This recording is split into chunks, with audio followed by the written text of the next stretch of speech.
How's it going, boys and girls? My name is Cowwy and welcome back to the Carrot Club. In today's video, I'm going to show you the basic concepts of making a tool. If you don't know what a tool is basically an item you put in your hand. So a gun, for example, is a tool, and I'm sure you have already seen a lot of that already.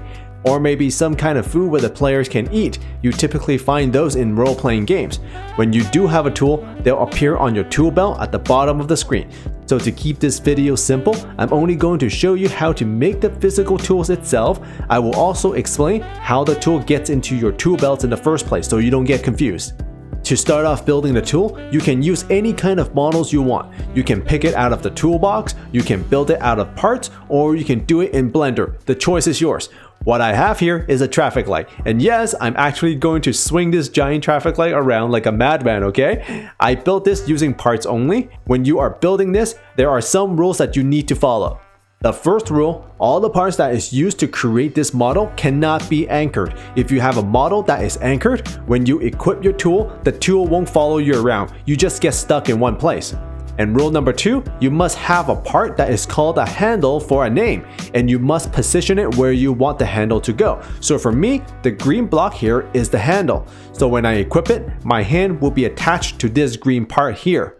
And rule number 3, if you created your model using multiple parts like I did, you have to use Weld to make it all stick together, because remember, you cannot anchor the parts together, and if it isn't anchored, they'll all fall straight to the ground. That's why you need to weld them together. So now that you know a little bit more about tools, let's make ourselves a tool called a hammer. First, we need to insert a special object called tools into the workspace. Anything we built for the tool goes inside of this object. Next, I'm going to insert a few parts to make this hammer look like a hammer. This part here is going to be my hammer handle, and this part is going to be the head of the hammer. Yeah, I know, this is trash. Once you have what you like, make sure both of these parts is not anchored. If I run the game now, these parts would fall straight to the ground individually. So what I'm going to do is weld the hammer head to the handle. To do that, we'll go to the Models tab, and then we'll be looking for this creation icon here. Click on the drop down menu and look for Weld. What this does is it turns your cursor into a welding tool, and you want to weld everything into one part. So for me, I want the hammer head here be welded onto the handle. So I would click on the hammer head first and then the handle. When you do that, you'll notice in your Explorer window, there is a weld constraint added to the model. This is how you know that it is welded together.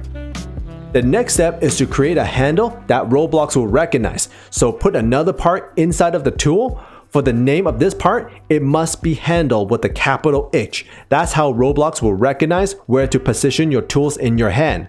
What I like to do is to keep my tool small, and I always color it green so it stands out. Then position this green handle where you want the hand to be. So for me, I like it somewhere in the middle here. And then the last step is to weld the hammer handle onto the green handle. And you're done. If you look at your Explorer window now, it should look something like this. So now that you have a tool created, to test this, drag a tool from the workspace and into the starter pack. The starter pack is a special folder for tools.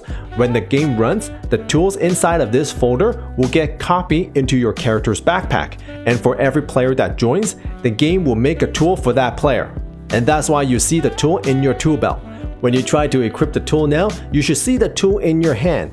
So right now the tool does nothing. You can only equip it and unequip it and walk around with it. Stuff like animations and events, that's a video for another time.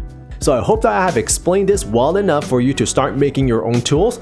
If you're still confused about this, join the Carrot Club Discord server where we can chat about it. The link is in the description below. Once you're in, you can chat and make friends with people all over the world. So thank you, boys and girls, for watching, and I'll see you in the next video, in-game or at the Carrot Club. Take care, everybody.